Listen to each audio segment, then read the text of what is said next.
Welcome to this week's Treasury Career Corner podcast, where I interview Treasury professionals about their Treasury careers. Each and every week, I talk to treasurers about how they built their careers, where they are now, and where they see both themselves and the Treasury profession going to next. In this week's show, I'm delighted to be joined by Shawn McCarthy. Shawn has been a corporate Treasury professional for over 25 years, working at a variety of companies right the way through, from PLCs to law firms, private equity-backed spin-offs. So she's got some really great stories to share with you guys today.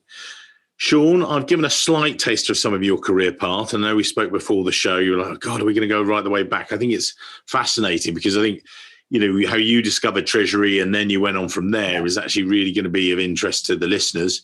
So over to you. As always, it's your show. How did you first start in Treasury and discover the wonderful world? Strangely enough, I found Treasury in university, in college. As you can tell from my accent, I am not English. I am British. I am American. I was trying to become a doctor and hated my science courses at university. My roommate was taking finance courses in the business school, and it sounded really interesting what she was doing. So I checked out a couple of her books and I switched from pre-med to business with a finance specialty. But finance, what's different is finance in the US is Treasury. However, finance in the UK is accounting.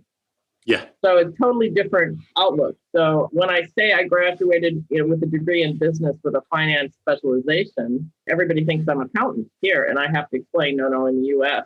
I find that in the US, our Treasury is a straight career path from university through, group treasurership or CFO or whatever. Whereas in the UK, a lot of times it's accountants that take a further education and go into a Treasury career path. But anyhow, I started in as a Treasury assistant many moons ago in America and ended up after several years doing international Treasury for Universal Studios in LA. They were acquired by Seagram's, the drinks company. And the treasurer of Seagram said, we'd love to keep you. You can either come and work for us in New York, or we're just opening shared service center in London. And strangely enough, I had gone to London for a 2-week holiday that previous summer. This was like autumn of 96, and loved it. Had 2 weeks of terrific weather. Oh my God. We fooled you. Yes, those 2 weeks. We slipped them in. It was like, oh, this place is perfect. What does everyone go on about the rain and the cold? I don't understand this thing about all the rain. So I said, oh, London sounds wonderful. So I moved to London. So it was a corporate relocation with Seagram's. That's where I started my treasury career in the UK and stayed there for about 2.5 years. But Seagram's was very acquisition oriented, and finally, when they acquired Polygram, which was quite a large acquisition, the only person who would come over to Seagram's from the Polygram group was my equivalent, which at that point was about a deputy treasurer, assistant treasurer level. So I was like, well, I see the handwriting on the wall. Now there can't be two of us. So we went through a process, but I was made redundant, basically. And then, strangely enough, I had spoken at the Euro Finance Conference the year before that. And so when I put my CV out in the marketplace to see if I could find work in the UK, the treasurer of Kingfisher saw it, remembered me from my speech and my talk, I guess, about setting up shared service center, and said, oh, wow, I've got a maternity cover. I liked her. She was interesting. Yeah. Let's get her in to talk to her. And now that is the beginning of my interim role, the UK. And I think that was with Sheila, was it? Was it Sheila? Yeah, exactly. Yeah. That was really interesting and educational. And from there, I went on to several other permanent and interim roles. My whole thought process is I really like to bring sort of order out of chaos. I like project work. I like big projects or multiple projects that you're working on at the same time. So interim work really fits my skill set very well. Or a permanent role when it's with a very acquisition-oriented company or a PE house or something like that, where there's multiple transactions and there's a lot going on and you're trying to manage several different things at once. That's when I'm the most happy.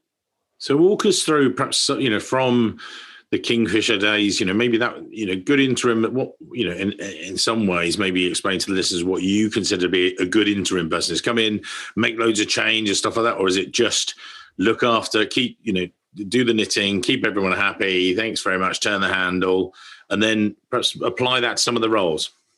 No, I basically like best when I come in, basically drive transformational change, make everything work like a Swiss watch, hand it over or train whomever is going to do the function after me and move on to my next role.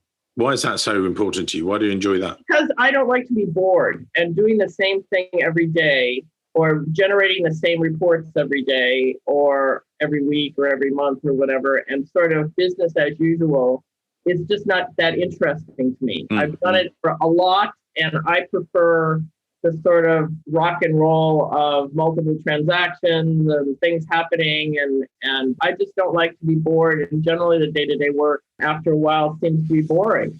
Okay. So after Kingfisher, I went into KPMG thinking, well, I'll be a consultant at KPMG.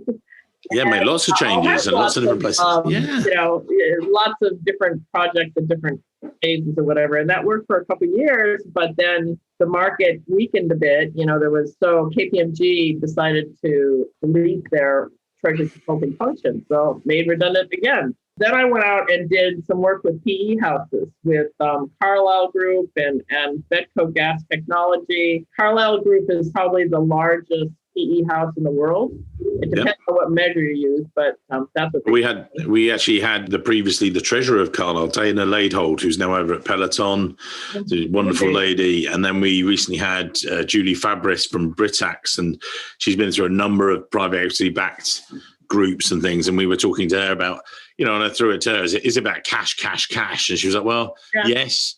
But no, it's, cash is king.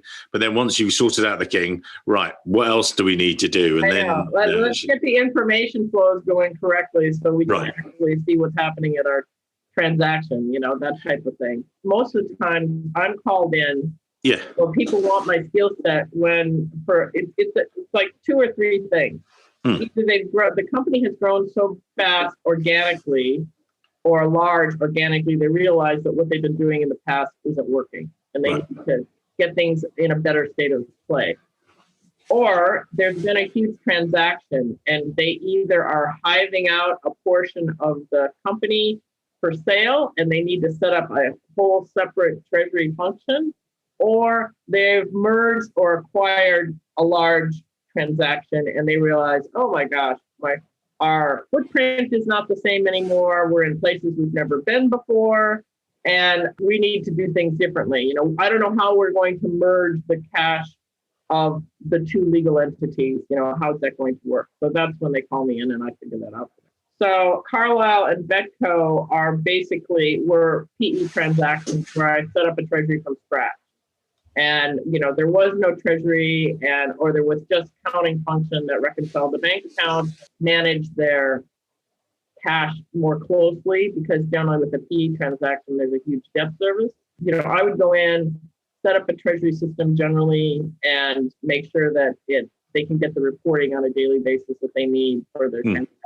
When you're going into these places and you show up day one, have you got your notebook, your checklist? And again, this is for the Treasury guys listening out there that they might be in a similar situation, or they're facing a spin-off themselves. Now, they might have a pre-existing Treasury, but sometimes they say, well, this is great, and you use Kyriba, you use this system, whatever. But now you're spinning out, you're not allowed to use the same system, for segregation. So what do you do? What's the Shawn checklist? Well, generally, when I go into a client, I say, what are your problems? Generally, through the interview process why they hired you. So what are the problems that you want to solve? And then I dig into the existing treasury or the existing function as it is and say, okay, you have this and this, but these are the other 5 things that you need. And in order to get those 5 things, you probably need a new treasury system. You need your own version of the existing treasury system if it's fit for purpose. And many times not, and a historical thing that's just sort of if it ain't broke, don't fix it kind of thing. So then I go out and do a search and selection, then put it to the board or the CFO or the treasurer, whomever has the control of the budget. And then I put it to them, get approval, and then contract negotiation, and then move on to implementation. And by using the treasury system, that's how I solve most of the other problems. There are other things like documentation that has to be done that, but it's really dependent upon what industry they're in and what their needs are for that industry in order to, and what their funding process is. Yeah. Like a recent client of mine, Deliveroo, it's all private equity funded. So it's like they don't have to worry about debt service or anything. And other companies were highly leveraged and they had to worry about the debt service, and there was quarterly covenants and how do we calculate those and what does the report look like and all that kind of. It really depends on what the client thinks they want. And then after I review what they have, what I think they want, and we come to a marriage of those two skill data sets, and then I go on and deliver, the combined process. And looking overall, I was going to ask a question which you actually asked. I was going to say, when you go into a typical client, is it cash or is it risk or is it the staff? But as you say, you've answered that because it's different companies have different pressures and different things. But are there any themes out there? Is it a lack of management, lack of investment in treasury, or is it a lack of awareness or a lack of awareness or a lack of treasury knowledge? Because you can do treasury badly and no one's going to fire you because they're not going to know that you're doing it badly. They're not going to know. But I'm called in like when they had a big FX loss and they're like, we know how we've been doing it in the past and obviously that isn't working. Right. So we need to do it better. Or, when there's a transaction and the scope of your treasury or your the function is going to change materially. They realize they don't have the knowledge base in order to make this happen. This is what happened with the two law firms that I set up in Treasury from scratch. One was a U.S. law firm that had acquired a UK-based law firm, and they realized, oh God, how are we going to merge these two entities? They had different underlying systems. They had not treasury systems, just accounting systems first. There are two law firm systems in the world, and one had one and one had the other. So that's a classic. So how did you, right, so you've got that, you've sat there, you've gone, your head in your hands going, right, okay, so we've got these two opposing firms. Let's do that. So, because they are, this is this one, and they probably don't want to talk to each other because like in any acquisition situation, you take your guidance from the person who's paying your bill. The acquirer, So and the acquiring firm is generally riding herd. Now, strangely enough, for one of those law firms, I was hired by the UK law firm who realized, who the American law firm was asking them for things they couldn't provide. Right. And so they brought me in and said, okay, we've got an expert now that's going to provide the things you want from us. And then I ended up actually going to America, to Chicago, where this law firm was, and saying, okay, this is what I can provide. How do you want that to merge with your reporting or whatever? Do you want to keep it totally separate? And one thing I will say about law firms, which is really cool, is that all their data is in one database. So if you can find the right IT person, you can get a download of all of their cash flows by currency for the last year, and that can be your budget. They have budgets, but it is very high level and things move around a lot. So, you can get the underlying data you need to compare against the actual data that's coming into the treasury system through their system. That's not generally the same with corporates, because corporates grow many times by acquisition, and they just bolt on bits and they use Hyperion to do the consolidation. So it's like, oh, well, there's an ERP system here, and there's an ERP system here, and there's an ERP system here, and they're never going to communicate with each other, or if they are, it's like in 3 or 4 years time. It's like, I've had corporates that grow very quickly via acquisition that had 9 or 10 different ERP systems underneath. And one company's SAP is not another company's SAP. And so there's not a lot of combinations. So you have to use whatever they can give you. Law firms, they can give you a whole lot, Well, that's what I was going to ask, because actually I've recruited the treasurers for a couple of law firms. Yeah. And actually what's been interesting is, both of them came from corporates, commercial backgrounds. And then, and everyone might think that law firms are commercial groups. Sorry, they're corporate groups, but they're not. They're commercial groups. And actually what's interesting is that the getting to know them and the treasurers that then I've placed in, they're like, cheers, Mike, in the first, couple of months going, wow. So just describe, if you would, from a treasurer's point of view, how the dynamics of it, because you've got this wealth of experience, as I said, how you found that the dynamics of a law firm contrast with that of, the typical like a Seagram's or a, Willis, or, how's it different? They can be very, very large. And they can be very multinational. Really, they're silos. You have to deal with the silos. And you can find that in corporates as well. The data but the thing is that at some point, the organization has to come together. So, I could go speak to the head of the commercial arm of the law firm, but, he's more into billable hours. He doesn't really care about the details underneath that. So that's what the accountants deal with. He's all about maximizing the billable hours. And so when I say, well, okay, what do you think your billable hours are going to be for the next year? He's like, well, that is proprietary information that he doesn't want to give me.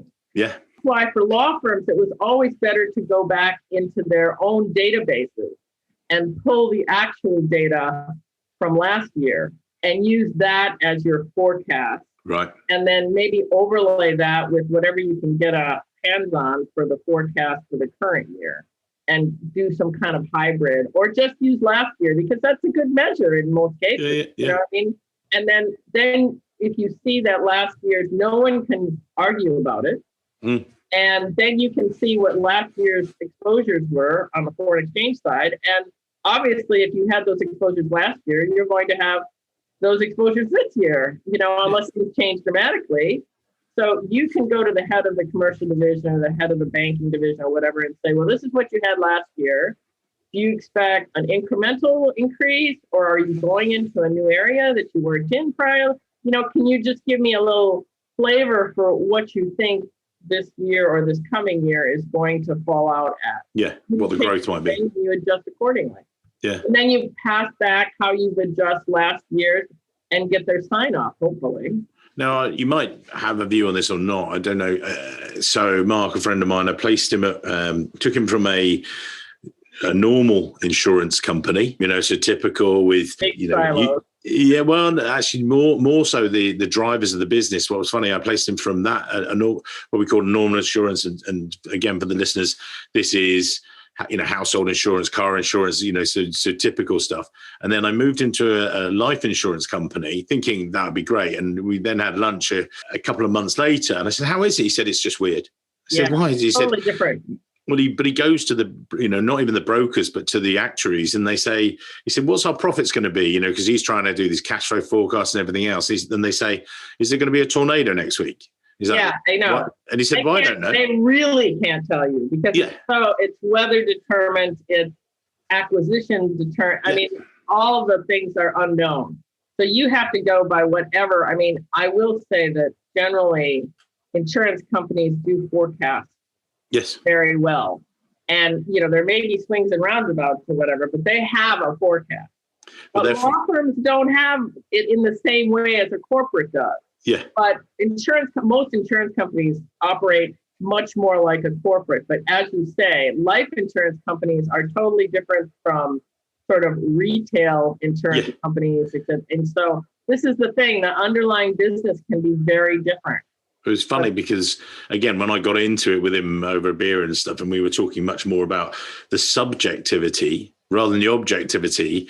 And I was like, hey, I know you're meant to be objective, but what it was, they were going back 10 years and then and then they said subjectively, do we think this many more people, mortality rates? Do we think this is going to, and it was much more subjective about the world and world events rather than physical stuff happening today or tomorrow. Well, look at the pandemic.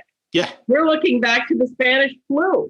Believe me, a lot of actuaries are looking at those Spanish flu numbers and multiplying it by the world population and trying to figure out where they might end up. Well, I don't think we mentioned the Spanish flu on our podcast today, but that's really plumbing the depths. That's it. We'll take that one. Everybody's looking at. This is the only measure that we have that makes any sense. So then talk us through some of the, we've got this wealth of other, and people see this on your LinkedIn profile that we'll put in the show notes later. But as they look through, then, perhaps pick out maybe a couple of other examples of different treasuries and some of the different issues you faced and how you've got to, this is that sort of problem and answer that you see in a magazine, say, or something, so give us a couple of other examples. Well, so sort of moving on, I won't touch on the law firms anymore, but there was one where I was working for MISIS as a sort of a fill-in because sometimes when two key members of Treasury leave at the same time, one through maybe long-term illness and the other through a new job acquisition, the treasurer is like, oh my God, who's going to keep the wheels on the bus kind of thing. So I've come in and helped done that. And when they don't have learned their system, when they don't have desk procedures of how to do the function, learn the function either through the person who's leaving or through the system provider if they have a treasury management system, and then document how to perform the function so that any reasonable person can pick up my desk procedures and do enough to keep the function going. I think every treasury should have some version of desk procedures because you don't want to have all the data up in one or two people's heads. And then when they get, if they leave for any other reason, the treasury is really in a bad place. So the MISIS thing was really strange because I did that for MISIS as a PLC. Then I went to a totally different company called Turaz that was in a similar market. But then Turaz bought MISIS. So I went back to MISIS again. So that was a very strange thing. And I knew all the players. So I was like, oh, hi, Old Home Week, and then they've become Finastra after I left. So, that was an interesting thing. But in all cases, it was trying to make, now when Turaz bought MISIS, it's like, okay, how do we meld these two very different entities, but Turaz really didn't have much of a treasury. So I stepped in and created the treasury within that. And then I knew enough about MISIS to merge the two. And then, there's very capable people at that point on the MISIS side. So I just provided the linkage and then I went off to my next client. But another one that was really interesting for me was KCA Deutag, which was up in Aberdeen. If you can imagine it, I commuted to Aberdeen for a year. Wow. I get on the plane every Monday morning and I get on the plane to come home every Friday afternoon for a year. And I never missed one flight. So, I was like, I had a lucky year. It was not that bad weather-wise in Aberdeen that year. So what do the group do? What do they describe? They actually construct and install, manage oil drilling platforms. Right. They brought me in because they had a very small treasury and it was all done on Excel. And most of the information was in one or two people's brains, specifically one person. Yeah. And, when that person went on holiday, the rest of the team had a lot of trouble maintaining what he had created, the model he had created. And so they wanted to computerize it. So that's what they hired me to do, which was fine. And I started doing that. And we went through a search and selection and started implementation of a treasury system. Then you go to meetings to discuss the treasury system. And then there are other topics that come up in the meetings. And then they were saying in the meetings, they were having a great difficulty getting this far-flung organization to do their cash forecasting appropriately and consolidating it at the company level. So I'm like, the treasury management system can do that. Each one of the operations can upload or input their forecast or their new forecast into the treasury system, and then it can be consolidated in your functional currency and in the currencies of all the underlying currencies of all the operations. And they're like, it can? And I'm like, yeah. So I bought another module, bolted it onto the treasury system, and basically installed that via webinars all over the world, walked people through how to input their forecast on a monthly basis or update their forecast from the budget. That worked really great. And then another problem that they had that I heard about in the meetings is that they had these huge intercompany balances, because you can imagine lots of material. Part of the platform was built in the UK, part of the platform was built in Germany, another part was built elsewhere. Then they had the installation costs and whatever, depending on what part of the world it was installed in. And I said, there's a multi-currency netting process that you can have on the Treasury system that, we could get the download from the ERP system and the whole thing, and everybody would make one payment to whoever their parties are, either receiving or paying. Yeah. And you can get rid of that in a week. And they're like, really? And I'm like, yeah. So that was another bolt-on. So it's one of those things that you come in for what they hire you for, and then you keep your eyes open and look around and see what their other issues are and suggest solutions to those issues. Made a couple of notes here, just, not to deep dive into technology, because we do that some weeks and it's a rabbit hole that we, then spend half an hour of the episode, doing. But I'd rather just, without you giving you necessarily, we don't want it to be an advert fest for all the Treasury system providers out there. But it sounds like you've seen a whole host of them. Some of the good, some of the bad, and some of the in-betweens. Yeah. But just when you look at them, what is it that you as a treasurer, you've seen them? You've seen all of them, and which ones are in your back pocket per size or stuff? Yeah, the biggest determinant is cost. Right. So, there are some that are inexpensive and terrible. There are some that are inexpensive and terrific. Yeah. There are some that are hugely expensive. Good, but hugely expensive. Yeah. There are not a lot of companies in this world that, for an example, my last client had a £500,000 budget for the treasury management system because they really didn't know how much it was going to cost. and that was including, my cost and anybody they had to hire. So I went in and did it for less than 150,000. And so they were like, "Oh, great. We're on the budget." So I'm like, you don't need the $500,000, you're not GE. You don't need, totally. And even GE many times doesn't need the £500,000. So it is, and the law firms did not want to spend much money on this. This was not their entire focus. Their entire focus was billable hours. Yeah. So I found one that worked for them for $35,000, $50,000 for install, and then $35,000 a year going forward. Ongoing, yeah. So it really depends on what the needs of the business are. Do they need just to see their balances? Do they need to just see their cash balances around the world and to do their cash position? Are they going to hedge their exposures? If they are, then they're going to need be able to manage those FX contracts or whatever. So you sort of get a laundry list of what their needs are, and then you go out and see. And I always look at 3 providers. You can see very clearly if some of the providers can't provide what you need. It's an also weird one. We've attended many Eurofinance and international other conferences as well, and we'll show up there. And then one year there'll be 15 providers, and then there'll be a massive period of consolidation. Then there'll be 7. And it's like, well, that's the SunGard and Wall Street. All the little providers. Yeah. One provider went through a divorce and had to sell his company, and that was SunGard picked up that one. And then one provider wanted to retire, and so he sold off to Wall Street. And another provider of a good system, Wall Street made them an offer he couldn't refuse. So now he's doing software in a different area. Well, but I was going to ask, do you think that when I was speaking to treasurers at that time, depending on the cycle, if you like, I was saying to them, is it a positive or negative thing? And they were, the answer was both. When there were 15 providers, they said it's great, but you have to go and see 15 providers and beauty parade of 10 of them, and then you sort of reduce it. It was a lot of work.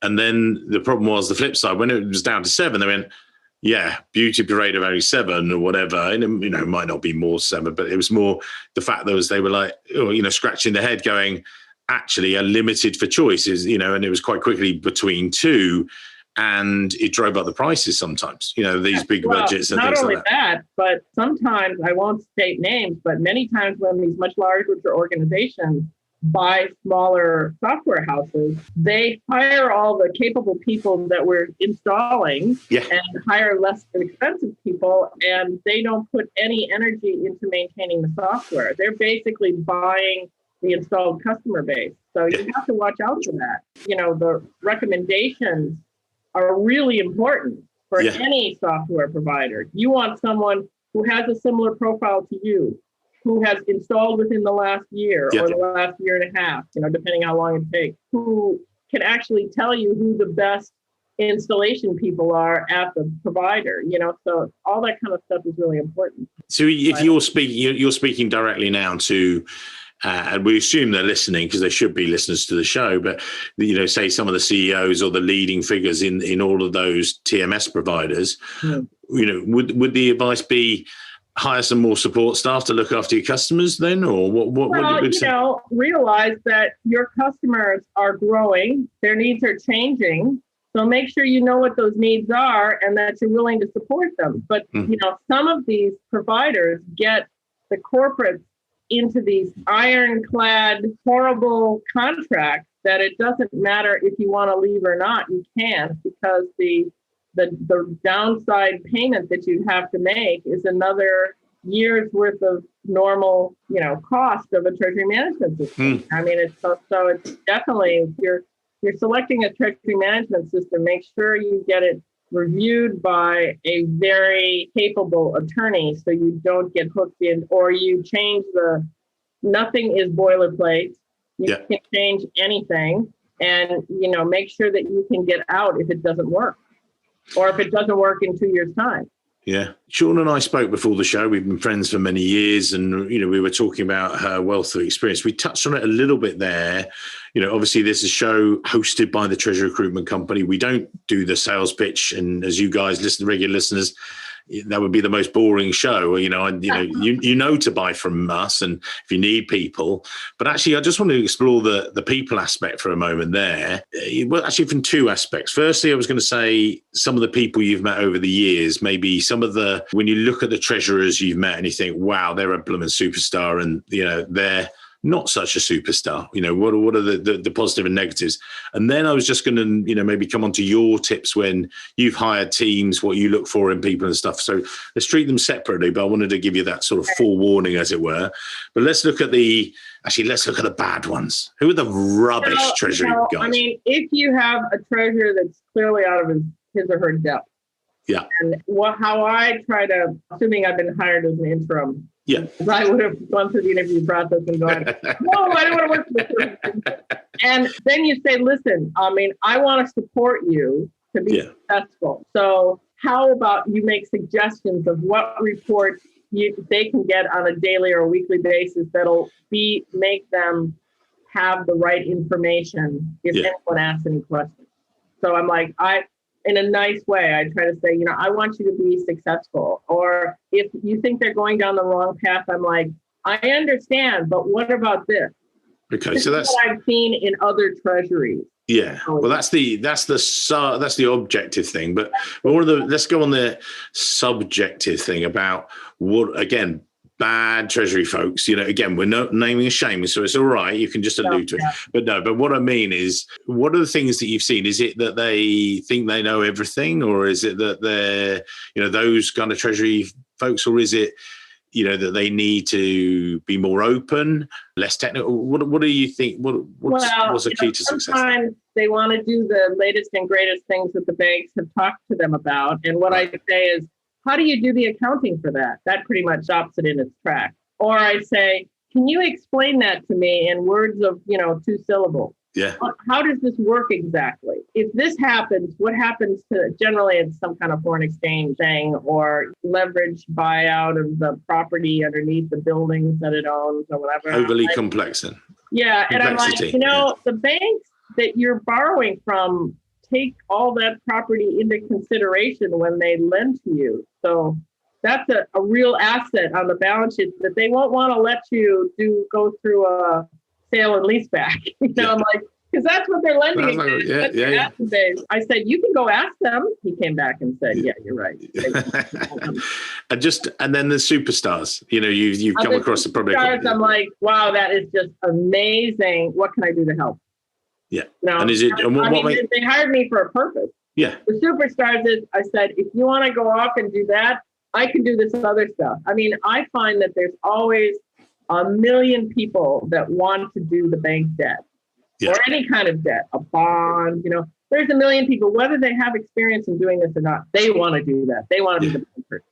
So I'm like, fine, either I will be a bag carrier and then just go around behind you to all the meetings, or fine, you do that. I'll focus on the operational treasury, because if that's working, we can't go badly wrong. I'll just focus. My whole career pretty much has been more on the operational side of treasury, trying to sort out how we actually get the cash back to the parent companies so that they can pay dividends to their shareholders. That is, the superstars, you just say, wow, that all sounds amazing. How can I help? Yeah. Well, you know what they hired you for. I'm like, and you just say, well, I can do this, or how would you, I can do these 5 things. What is most important to you at this point? What order should I attack them in? And before we move to, giving your LinkedIn profile and your top tips for people out there, just coming back to that, as I said, you've hired these teams and the people aspect of things. When you're doing your hiring, reviewing, are you looking for the qualification? What's the top things when you're reading as a CV resume? Is it looking for the qualifications, or looking at the different kind of range of companies, or, where are they at in their career? Or is it a combination of those? Or what are the things that stand out to you? Well, I generally look for somebody who's excited about treasury. Mm-hmm. I can make a good case for treasury in any respect. Exactly what's happening in the company, because they have to come to you for the money. So truly, are they going to make an acquisition? Are they going to divest? Are they going to do this? Do they need more funding? Is the forecast not up to par? Are we doing 100% better than we ever thought we'd do with the forecast?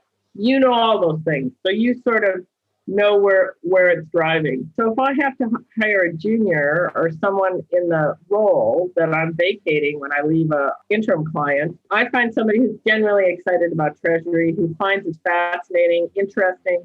Also somebody who's like a system hobbyist, because it's really good.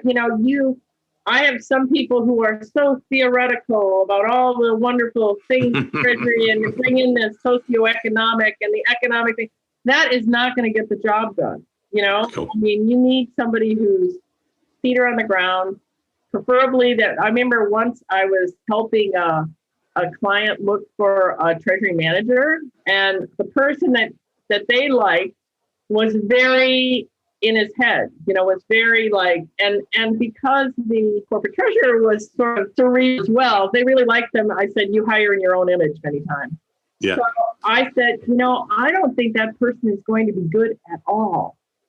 And unfortunately, the CFO asked my opinion. So I had to tell him. Oh, no. And I said, I don't think, because they they're a dilettante. They worked here, they worked there, not always worked in treasury. This is not a treasury professional. This is somebody who wants to try treasury because it sounds interesting. Yeah. That's maybe not the kind of person we want. So an excited doer, but not in your own image. Yes. Well, or in your own image, if that's what if you're an excited doer. Yeah. But we ended up hiring an ex-accountant who had very little experience, but was really in the interview, was really excited about treasury, really thought it was interesting, and was an IT hobbyist, because we had a very complex treasury system. Yeah. So, and I heard 6 months later, he was like the god of all things treasury. So he sorted out all the issues they were having, ongoing issues they were having with the treasury system, and things that were taking people half a day. He did it in an hour. It was just a good fit. And I'd like to give a real practical reflection from my side on that. Actually, there's one of my clients I'm recruiting for. I put forward 4 candidates, the most junior of which, they were, very junior. We're not sure, and not as much experience as any of those guys. And you talk about the excited, a doer, but also he actually said to me, we were just chatting and doing the interview, and got later on, he said, oh yeah, and then in the weekends I studied Python, so I was like, what? What? Is it like? And he said, well, I'm doing this so that it means that I make my treasury job less boring, or I take the bits out, I can systematize those. And I was like, Oh my goodness. And it was buried in his CV. I went, right, we're moving that to the top. And there was another system he was using as well. And I was like, you're a blooming superstar. Let's get those up the top. And actually, he's flying through the rounds of interviews because he's got that enthusiasm. He hasn't got a patch of experience on some of the other guys, but it's because he's fully engaged. And everyone's going on about automation and everything else. It's not just about that. But if you can use that, people used to say guys who can program in macros for Excel, that's great. But, people move away from Excel. But if you've got those system skills, in your back pocket, or it just it's really not even helps. the skill set, but the interest. Yeah. Drive, the understanding of it. Do you have a PC at home? That's one of my questions. Do you have a PC at home? Do you have a couple PCs at home? Have you ever thought about building your own PC? You can pretty much separate the hobbyists, the people who are really interested in software and PCs and whatever. And if there's a significant element of that in the role, you have to make sure that person is not going to be, I gotta do this. Well, I knew this was going to be a blast, and it certainly has been. And we could keep going, but we keep our shows to sort of 40 minutes, because this used to be the typical commute time when people did a thing called the daily commute. People don't do that no more. Well, I mean, the daily commute is, if I can make the podcast maybe a minute and a half from one room to the other and make a cup of tea, as we talked about before, then we'd be fine. But anyway, so we're going to wrap up the show, but we're going to put your details and Shawn's. She's a great person to connect with. So you're going to have a wealth of people. We'll put her details in the show notes. But if you look back over your time and someone else is looking, one of the external, I said before, a lot of our UK listeners are more junior in their careers and they're treasury managers and they're saying, oh, that's something I'd like to aim towards. Or some of the US listeners, they like to hear war stories. But what are the sort of top tips you would give to some of the listeners out there, maybe just in general, treasury-wise, or how to progress their careers? What are the things that you're going to say for them to look out for? I would say be flexible because, the way you've done it at another organization is not going to be the way that your client wants to do it going forward. If you really want to be an interim or a treasury consultant, you have to be flexible and you have to do it the way they want you to do it. So that's very important. Also, it's being a treasury consultant is a risky business because I've been out of work 5 months and 7 months in my career, last 20 years. So both of those times are very scary. But I've always ended up finding a job. But I would say, if you have a passion for making things work, right. And it is a bit of a people job, although not the wider public, but you have to get on with the people in your group and all the people that you do business with. So if you can, bankers mean so much, so it may be that you go, I have one banker that I knew at one bank and now he's on his third or fourth bank. And I'm like, oh, hi, I know you, It is a bit of a people job and a relationship building job. So, and if you want to get the data that you need out of the systems of the company or the information of the company, you have to develop those relationships. That might be different types of relationships in different types of companies, but if you're flexible and you want to really understand why they are doing things, you have to do that digging, with the people that you have access to. So a flexible people person who's an excited doer. That's probably a good little summary, really, for a lot of it, isn't it? So, Shawn, been amazing today. Thank you for your time. As I say, we'll put your details in the show notes. And look forward to seeing you when we get out and have tea or coffee.